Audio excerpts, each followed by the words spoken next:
welcome to day 4 of my juicy journey. So thank you for watching. I just nipped home from work, it's lunchtime, so I just wanted to update you on what's been happening today. So I got up this morning pretty early, felt pretty good. I was quite hungry actually, so I've been starting to feel like a lot more hungry recently, and like I've been drinking the juices when I felt like that, but then I've got hungry quite quickly afterwards. So I did have half an avocado yesterday, just to kind of like, I guess just to kind of satisfy myself a bit more. So obviously avocado is like a really good nutritious food to include in this type of thing.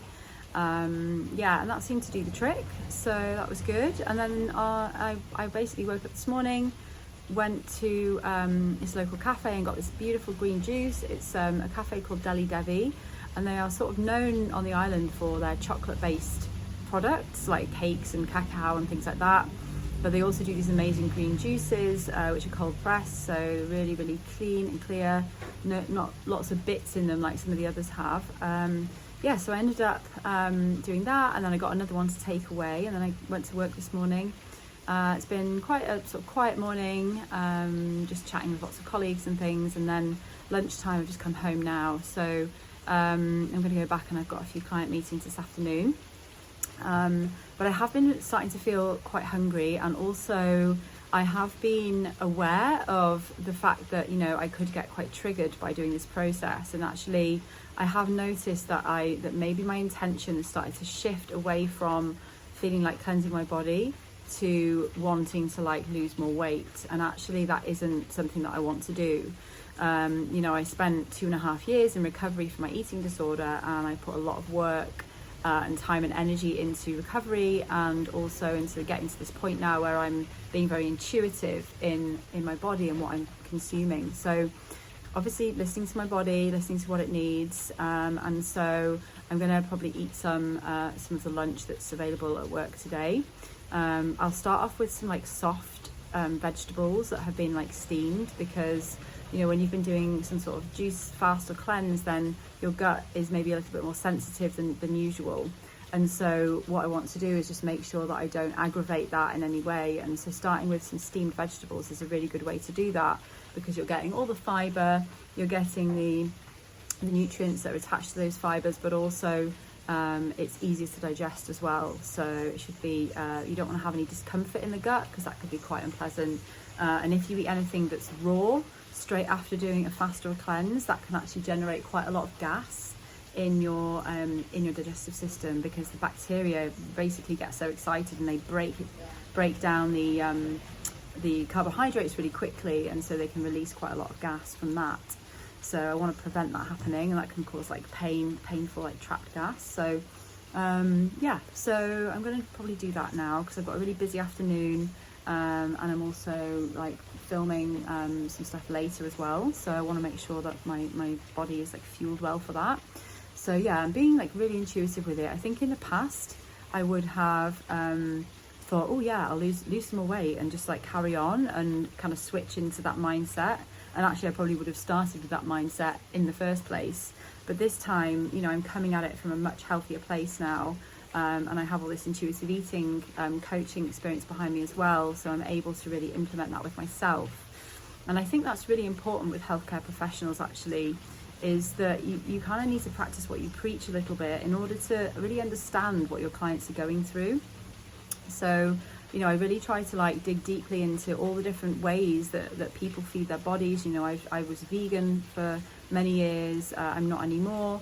I've been a pescatarian, I've been a meat eater, I've done a plant-based diet, I've tried the keto diet, I tried the 5-2 diet, I've tried intermittent fasting, and the way I see it now is that all of these experiences have really helped me to understand exactly what the people that I work with are going through, and the mentality that comes with that as well. So, you know, I offer a program of intuitive nutrition, and what that means is it's not just intuitive eating, and it's not just nutrition, it's a hybrid, and it's a combination of those two things together, because I firmly believe that we need to understand what foods work in our body and how they're interacting with us, and what foods we should be eating for the best possible health.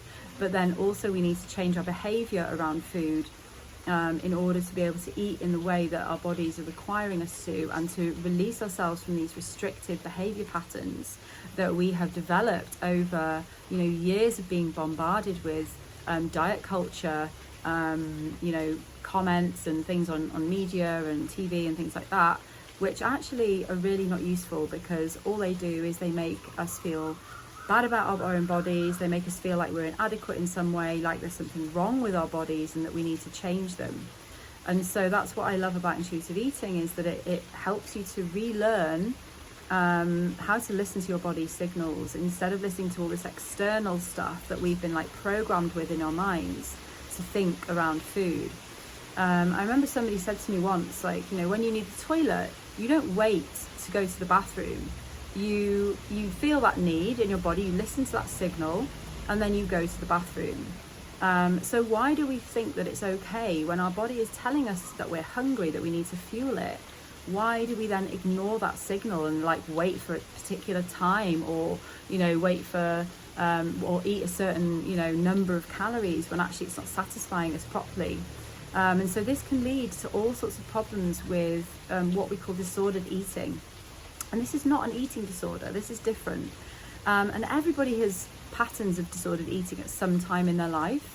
What that basically means is that maybe your routine is out of sync. Maybe you're, you know, meal skipping here and there because of work. You know, you're prioritizing work over nourishing your body. And so, you know, these types of behaviors, or maybe you're cutting out a food group, you know, because you've read somewhere that, you know, carbs are bad. You know, that's the classic one, isn't it? That carbs make you fat, and, you know, that's really not the case. So, yeah, so it's really interesting to kind of have a think about your own relationship with how you're eating. Is it serving you? Is it giving you the physical benefits, the body energy and the feeling that you need in your body to be able to get through the day in a sort of a productive and you know, optimal way?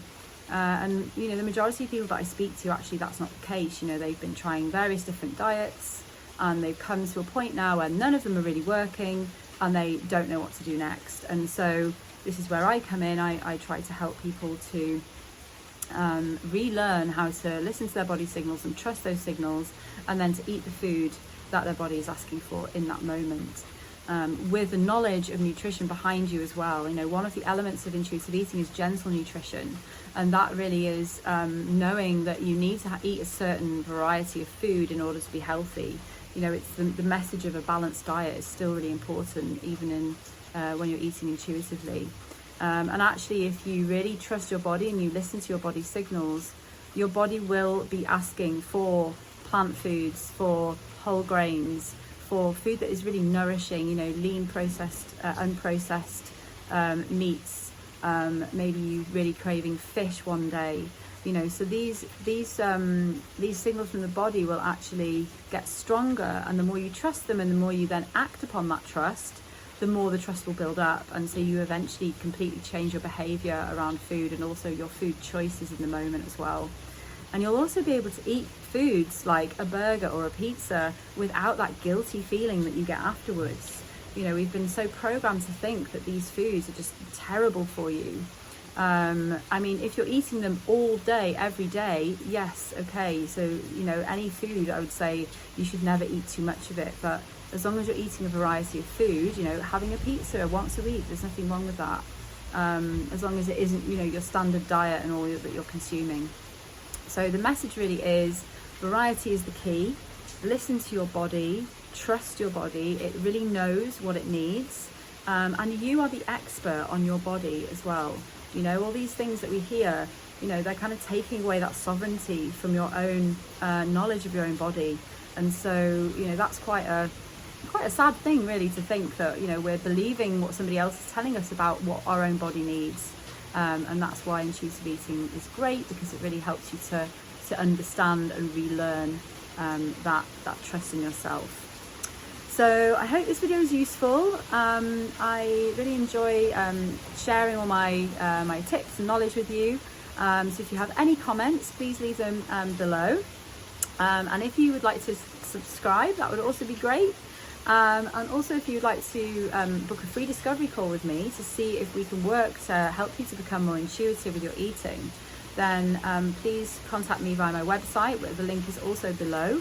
And I'm really looking forward to hearing from you. So I hope you have a wonderful afternoon. Take care. Namaste.